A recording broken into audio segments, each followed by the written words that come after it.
Hey guys, today we're out here bottom fishing and I wanted to share something with you guys to make sure you guys stay out of trouble, right?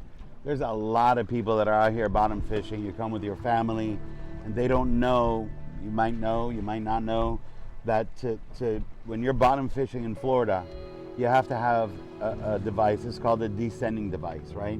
It's got to be set up and ready to go on the boat at all times. And so before we even start fishing, we've already set it up with our lead. We've got it hooked up to one of our talicas, okay?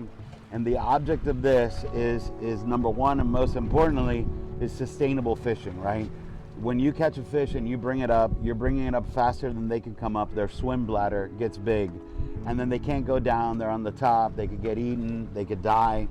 So what this does is you open it up, you take the fish by the jaw, and you close it up, and this is pressurized. You drop the fish with the lead, and you start letting the line down, and once this hits the depth of the pressure, it will automatically open up and the fish's swim bladder is regulated and it can swim away.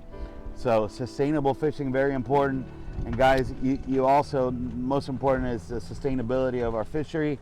But the last thing that you want is to come out here with your family, you don't have a descending device, you get pulled over, you get in trouble with FWC. It's just not worth it. Make sure you have it set up on the boat, ready to go when you guys go bottom fishing.